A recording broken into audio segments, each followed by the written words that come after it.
Hello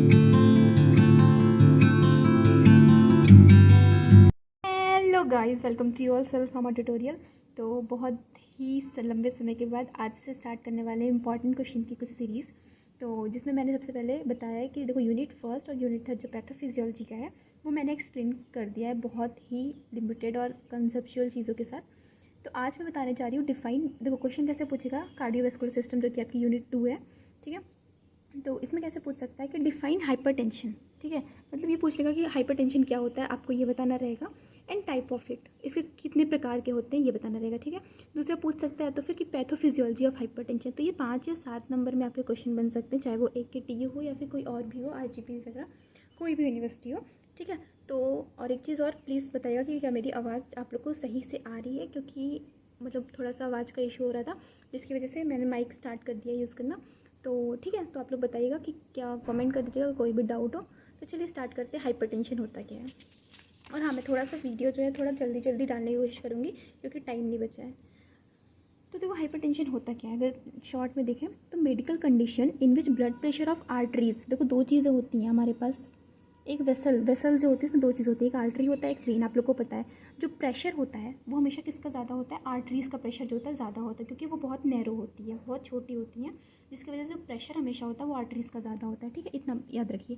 तो medical condition in which blood pressure of arteries increase regularly, मतलब वो हमेशा बढ़ा जा रहा है, तो वो एक हिसाब से क्या हुआ, हाइपरटेंशन। अब क्यों बढ़ रहा है, कैसे बढ़ रहा है, क्या क्या कारण हो रहे हैं, कितने टाइप के हो रहे हैं, कैसे मेज़र करेंगे, ये सब आगे देखते हैं, ठीक है।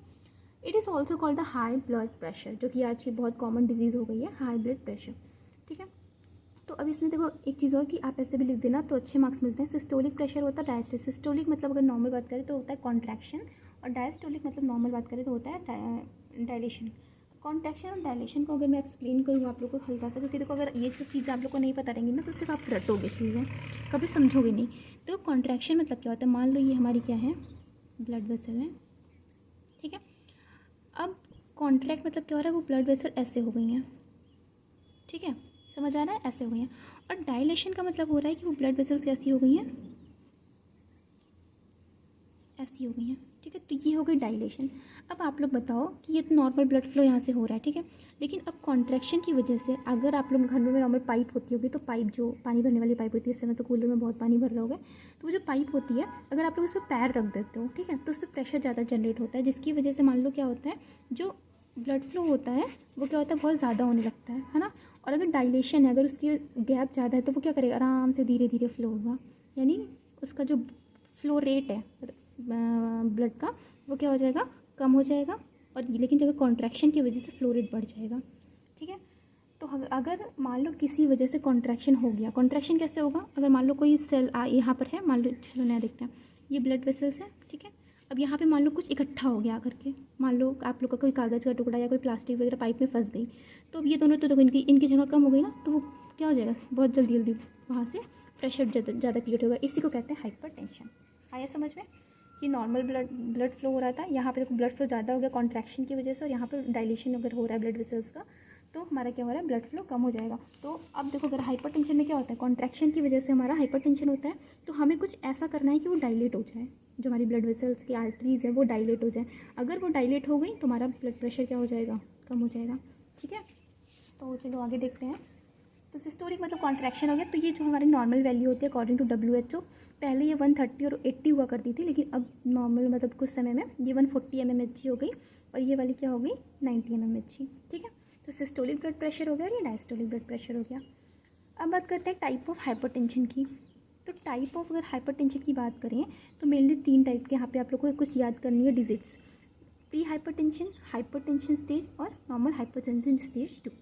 तो प्री हाइपरटेंशन स्टेज में क्या होता है कि जो हमारा सिस्टोलिक ब्लड प्रेशर होता है, और ये diastolic blood pressure SBP DBP 120 to 130 mmHg होता है, तो प्री हाइपरटेंशन यानी स्टार्ट हो रहा है। 140 हमारा होता है नॉर्मल रेंज, लेकिन अभी ये स्टार्ट होने वाली कंडीशन हो गई है। और ये 80 to 89 होता है, यानी 80 से 89 अगर होता है तो mmHg, तो डायस्टोलिक हो गया, ये हो जाएगी प्री हाइपरटेंशन, यानी होने वाला है उसका हाइपरटेंशन। ये हाइपरटेंशन की फर्स्ट स्टेज होती है जिसमें 149 to 150 हमारा सिस्टोलिक हो जाता है, और डायस्टोलिक 90 to 19। देखो कुछ करना नहीं है, ये 120 to 130 है, इसमें सिर्फ 10 ऐड करना है, और इधर भी हमारा क्या करना है, 10 ऐड करना है, ठीक है। 132 कितनी हो गई, 40 हो गई। अब इधर हमारा क्या हो जाएगा, 160 से ज़्यादा अगर हो गया तो हमारा क्या हो गया, हाइपरटेंशन स्टेज 2 हो जाएगी। और अगर 100 mg हो गया, इधर mmHg लिखने याद मत भूलना, क्योंकि लोग 160 140 तो याद कर लेते हैं, पर mmHg भूल जाते हैं लिखना। तो mmHg इसकी यूनिट है, आप लोग को याद करना पड़ेगा। तो अगर 100 से ज़्यादा हमारा डायस्टोलिक हो गया तो टेंशन है, और अगर 160 से ज़्यादा हमारा सिस्टोलिक हो गया तो हमारी हाइपरटेंशन की सेकेंड स्टेज आ जाएगी, जो कि बहुत डेंजरस होती है। तो इसमें हम लोग को बच के रहना है। आज योगा डे भी ये बता दूँ, हाँ आज 21 जून है तो योगा डे है। और इसलिए अगर आपको हाइपरटेंशन, एंजाइना पर कोई भी डिजीज़ से बचना है तो प्लीज़ डेली, मतलब ऐसा तो नहीं कि हम बहुत ज़्यादा टाइम दे सकते हैं, पर आधी घंटा तो दे ही सकते हैं ना अपने शरीर के लिए। बाकी चीज़ें तो सब ज़रूरी है, पर जो शरीर है वो सबसे ज़्यादा ज़रूरी है, ठीक है। तो आधी घंटा अपने योगा को दीजिए, जिससे कि जो आप पढ़ रहे हैं ना इससे कभी आपको मिलना ना पड़े। चलो, बीपी क्या होती है, देखो cardiac output into systemic vascular resistance, ये इसका फॉर्मूला होता है कि कार्डियक आउटपुट और जो सिस्टमिक वेस्कुलर रेजिस्टेंस, अभी मैं आपको इसको इन दोनों को दिखाऊंगी पैथोफिजियोलॉजी में भी कैसे वो बीपी को बढ़ा रहा है। तो इन दोनों का जो मल्टीप्लिकेशन होता है, यानी गुणा इन दोनों कर देंगे तो हमारी वही क्या होती है, ब्लड प्रेशर होता है, ठीक है। अब देखो बात करते हैं इसके टाइप्स में। नॉर्मल प्राइमरी हाइपरटेंशन होता है, अच्छा प्राइमरी हाइपरटेंशन जो होता है और सेकेंडरी हाइपरटेंशन। जो प्राइमरी हाइपरटेंशन होता है ना, इसकी कोई कॉज उतना अच्छा क्लियर नहीं होता, बस ये हो जाता है। लेकिन जो सेकेंडरी हाइपरटेंशन होता है ये बहुत डिफरेंट टाइप की डिजीज़ हो गई, उन सब की वजह से होता है। तो प्राइमरी हाइपरटेंशन की बात करें तो due to increase systolic sympathetic nervous system, आप लोगों को मैंने बताया था जब मैं प्री सिंपैथेटिक और सिंपैथेटिक और पैरासिम्पैथेटिक पढ़ा रही थी, तो मैं बताई थी ना कि सिंपैथेटिक मतलब क्या था, जब किसी इंसान को गुस्सा आया, मान लो वो शेर को देख लिया, ठीक है। अब शेर को देखने के बाद तो खूब तेज भागेगा, भागने से क्या होगी, उसकी हार्ट रेट बढ़ जाएगी, उसका ब्लड फ्लो बढ़ जाएगा, और मतलब सब चीज़ उसका बढ़ जाएगा ना ऐसे वाला, तो पसीना आने लगेगा बहुत ज़्यादा। तो उसमें क्या हो रहा है, ब्लड फ्लो बढ़ रहा है, जिसकी वजह से हाइपरटेंशन बहुत जल्दी जल्दी उसका मतलब ब्लड वेसल्स में ब्लड फ्लो करने लगेगा, तो उसकी वजह से हाइपरटेंशन होता है। वो किसकी वजह से होता है, सिंपैथेटिक नर्वस सिस्टम जो होता है उसकी वजह से, ठीक है। तो सिंपैथेटिक नर्वस सिस्टम क्या कर देता है, कॉन्ट्रैक्शन क्रिएट करता है उसमें आर्टरीज में। नेक्स्ट है डायबिटीज़ मेलाइटिस, अगर किसी को ये हुई है, डायबिटीज़ हुई है, ठीक है, तो उसकी वजह से भी इंक्रीज, अगर बहुत ज़्यादा हम नमक खा लेते हैं, आप लोग को पता होगा कि हाइपरटेंशन में लोग कहते हैं कि नमक नहीं खाना चाहिए, नमक कम कर दो, डॉक्टर सबसे पहले यही कहेंगे कि नमक कम कर दीजिए आप। तो नॉर्मल क्या होता है, NaCl जो होता है वो इलेक्ट्रोलाइट होता है, जो कि बैलेंस को ख़राब कर देता है, हमारे सॉल्ट बैलेंस को बॉडी में जा करके, जिसकी वजह से क्या होता है कि मेनली NaCl बॉडी में इकट्ठा होने लगता है और हाइपरटेंशन कॉज करता है। एक्सेसिव एल्कोहल इनटेक, ठीक है, तो एक्सेसिव एल्कोहल इनटेक। नेक्स्ट बात करते हैं सेकेंडरी हाइपरटेंशन की। अगर सेकेंडरी हाइपरटेंशन को देखें तो इसमें तो मेनली कॉज हमें नोन होता है, जैसे कि पता होता है। तो इसमें कौन कौन से, जैसे रीनल डिजीज़ आ गई, ठीक है, तो रीनल डिजीज़ की अगर अंजलि, तो सेकेंडरी हाइपरटेंशन में मेनली जैसे रीनल डिजीज़ आ गई। रीनल डिजीज़ का अगर मैं आप लोग को एक चीज़ बहुत यहाँ पे क्लियर करती चलूँ कि देखो हमारा जो रीनल होता है यानी किडनी, ठीक है, उसका मेनली काम क्या होता है कि हमारा जो बॉडी में ब्लड वॉल्यूम होता है, बॉडी में वॉल्यूम होता है यानी बॉडी वॉल्यूम या फिर वाटर वॉल्यूम होता है, उसको क्या करता है, हमारा बॉडी से बाहर निकालता है, ठीक है। अब हमारे बॉडी वॉल्यूम अगर कम रहेगा, मान लो कोई भी लिक्विड हमारी बॉडी में कम है वॉल्यूम, ठीक है, तो इसकी वजह से हाइपरटेंशन नहीं होता है। लेकिन अगर किसी वजह से इसका रिटेंशन होने लगता है, यानी हमारा जो चीज़ें बाहर जानी होती हैं, जैसे वाटर हो गया, ठीक है, नॉर्मल आप याद रखो सोडियम और वाटर, ठीक है, ये हमारे बॉडी से बाहर जाते रहते हैं, लेकिन अगर किसी वजह से ये बाहर नहीं जा पा रहे हैं और बॉडी में रीअब्जॉर्ब हुए जा रहे हैं तो ये बढ़ जाएंगे बॉडी के अंदर, और जैसे ये बढ़ जाएंगे हमारी बॉडी में हाइपरटेंशन हो जाता है। इतना आया, मतलब सोडियम और वाटर का रिटेंशन नहीं करना है। लेकिन अगर मान लो किसी को रीनल डिजीज़ है, ठीक है, अब जब उसको रीनल डिजीज़ है तो क्या होने लगता है, हमारा जो रीनल है यानी किडनी वो ढंग से काम नहीं करती है, जिसकी वजह से हमारा क्या होता है, सोडियम और वाटर इन दोनों का क्या होने लगता है, रिटेंशन, यानी वो बॉडी में इकट्ठा होने लगते हैं, ठीक है। अब जब इनका रिटेंशन होने लगता है तो उसकी वजह से क्या होता है, बीपी बढ़ जाता है। आई समझ में इतनी बात। तो अगर हमें बीपी कम करना है तो हमें सोडियम वाटर का रिटेंशन कम करना होगा, और उस तो रीनल का काम बढ़ाना, यानी किडनी अच्छे से काम करे, ये ध्यान देना, ठीक है। नेक्स्ट है कॉन्ट्रैक्शन ऑफ एओर्टा। जो हमारा एओर्टा होता है, यानी एओर्टा क्या होता है, हार्ट में होता है ना आपके, एओर्टा होता है जहाँ से मतलब ब्लड आता है जाता है, ये एक वॉल्व होती है ना, तो उसकी वजह से अगर वो कॉन्ट्रैक्ट ज़्यादा हो रहा है तो उसकी वजह से भी हमारा हाइपरटेंशन होता है। Next endocrine disorder. Endocrine disorder मतलब एल्डोस्टेरॉन, हमारे बॉडी में एक मतलब हार्मोन होता है एल्डोस्टेरॉन, जो क्या कराता है, कॉन्ट्रैक्शन कराता है ब्लड वेसल्स में। अगर ये एल्डोस्टेरॉन कम बनने लगे तो बीपी कम हो जाए। लेकिन नॉर्मल क्या होता है हाइपरटेंशन में, क्योंकि हमारा सोडियम वाटर का रिटेंशन ज़्यादा होता है तो एल्डोस्टेरॉन जो होता है वो भी ज़्यादा बनने लगता है, ठीक है। तो ये सब मैं आगे आप लोग को पैथोफिजियोलॉजी में क्लियर करती हूँ। चलो अभी बात कर लेते हैं ईटियोलॉजी की। ईटियोलॉजी मतलब क्या, कॉजेज़ किस किस वजह से होता है, तो alcohol, cigarette smoking, diabetes mellitus, increase lipid level, अगर बहुत ज़्यादा लिपिड बढ़ रहा है, क्योंकि देखो लिपिड बढ़ेगा तो क्या होगा, हमारी जो ब्लड वेसल्स है उसमें जाके इकट्ठा होने लगेगा, जिसकी वजह से वो कॉन्ट्रैक्ट होंगे और ब्लड फ्लो जो होगा वो कम हो जाएगा, मतलब ज़्यादा होने लगेगा। ब्लड फ्लो ज़्यादा होने लगेगा तो बीपी बढ़ जाएगी। Increase lipid, high salt, gender भी बहुत ज़्यादा वो रखता है, जैसे कि फीमेल्स जो होता है उनको ज़्यादा होने के चांसेस होते हैं बीपी। ओबेसिटी, जैसे कि BMI मतलब बेसिक मेटाबॉलिक इंडेक्स जो होता है अकॉर्डिंग टू WHO, अगर वो 30 से ज़्यादा हो रहा है तो ओबेसिटी उसको कहते हैं। तो ओबेसिटी में भी हमारा हाइपरटेंशन बढ़ता है। लाइफ स्टाइल बहुत ज़्यादा अच्छे से रह रहे हैं, मतलब AC की हवा खा रहे हैं दिन भर, कोई काम नहीं कर रहे हैं, तो उसकी वजह से भी हमारा हाइपरटेंशन होता है। Last but not least, stress, अगर आप स्ट्रेस बहुत ज़्यादा ले रहे हैं तो उसकी वजह से भी होता है। चलो इतना समझ आ गया ना आप लोग को। अब मैं सबसे इंपॉर्टेंट बताने जा रही हूँ, पैथोफिजियोलॉजी ऑफ हाइपरटेंशन। ये नॉर्मली आपकी पूछ लेता है, नॉर्मल की ऐसे 7 मार्क्स में पूछ लिया, ठीक है। तो पैथोफिजियोलॉजी ऑफ हाइपरटेंशन जो है, इसमें मेनली क्या है, 4 चीज़ें इन्वॉल्व हैं, आप लोग को दिख रहा होगा यहाँ पे। पहला तो मैं बता दी सिंपैथेटिक नर्वस सिस्टम, ठीक है। सिंपैथेटिक मतलब कि अब कॉन्ट्रैक्शन बहुत ज़्यादा होगा तो ब्लड फ्लो ज़्यादा होने लगेगा, ब्लड फ्लो ज़्यादा होगा तो बेबी बढ़ जाएगी। एक है वेस्कुलर एंडोथेलियम सिस्टम, एक है एक्टिविटी ऑफ रीनल सिस्टम, जैसे उसमें हमारा एस एंजियोटेंसिन कन्वर्टिंग एंजाइम, यहाँ पे मैंने लिखा है इसका फुल फॉर्म, जिसे रास सिस्टम बोलते हैं। और एक होता है endocrine system.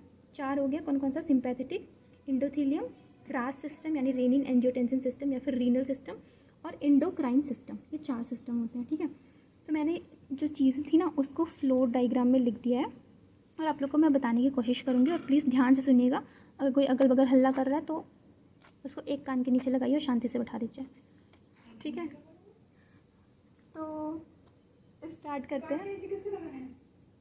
Sympathetic nervous system, activation of vascular endothelial system, एक है रीनल सिस्टम और एक क्या है, एंडोथेलियल सिस्टम, ठीक है। ये 4 चीज़ें हैं। तो सिंपैथेटिक सिस्टम नर्वस सिस्टम की अगर बात करते हैं तो देखो, सिंपैथी में मैंने बताया था ना कि मान लो अगर बीपी कम है, ठीक है, मान लो बीपी कम है तो हमारा जो sympathetic SNS sympathetic nervous system होता है वो एक्टिवेट हो जाता है। अब जब सिंपैथेटिक नर्वस सिस्टम एक्टिवेशन हो गया है तो इसकी वजह से क्या होता है, हार्ट रेट जो होती है वो बहुत ज़्यादा बढ़ने लगती है, और हार्ट रेट बढ़ेगी तो कार्डियक कॉन्ट्रैक्शन होने लगेगा, और कार्डियक कॉन्ट्रैक्शन होगा तो उसका आउटपुट, कार्डियक आउटपुट और वेस्कुलर रेजिस्टेंस बढ़ जाएगा, जिसकी वजह से हाइपरटेंशन होगा। समझ आया। सिंपैथेटिक नर्वस सिस्टम मतलब हार्ट रेट बढ़ना और फ्लो बढ़ जाना, ठीक है, कॉन्ट्रैक्शन हो जाना, तो मेनली यही होता है। तो activation of sympathetic nervous system, heart rate का बढ़ना और कार्डियक कॉन्ट्रैक्शन, तो इतनी चीज़ें आई समझ में, तो हाइपरटेंशन बढ़ जाता है। दूसरा हमारा कौन सा, एक्टिवेशन ऑफ वेस्कुलर एंडोथेलियम। अच्छा, एक चीज़ होती है एंडोथिलीन और एक होती है एंडोथेलियम, ठीक है। एंडोथेलियम क्या होती है, हमारी सेल वॉल होती है, और एंडोथिलीन जो होता है एक सब्सटेंस होता है जो कि वेस्कुलर एंडोथेलियम से प्रोड्यूस होता है, ठीक है। तो activation of the vascular endothelium, अगर एंडोथेलियम बहुत ज़्यादा एक्टिवेट हो गया है, वेस्कुलर मतलब एक सेल होती है मान लो, वो बहुत ज़्यादा, जो हमारी ब्लड वेसल्स होती है जो उसकी इंटरनल मेम्ब्रेन होती है उसको एंडोथेलियम बोलते हैं, वहाँ से रिलीज़ होता है एंडोथिलीन। तो अगर मान लो एंडोथेलियम में कोई प्रॉब्लम हुई तो इसकी वजह से एंडोथिलीन रिलीज होने लगता है। एंडोथिलीन का मेन काम होता है वैसोकॉन्स्ट्रिक्शन, और नॉर्मल वैसोकॉन्स्ट्रिक्शन क्या करेगा, हाइपरटेंशन कॉज करेगा।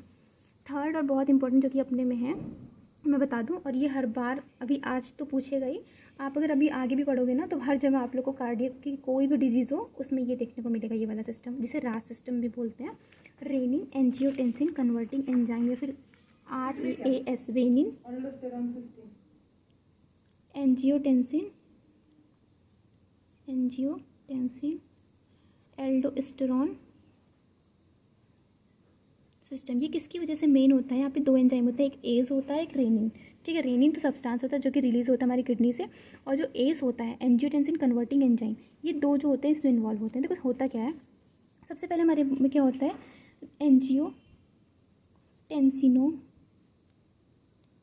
टेंसिनोजन, ठीक है। ये जो होता है हमारा रिलीज़ होता है कहाँ से, ट्यूबुलर से, ठीक है, सीक्रेट होता है।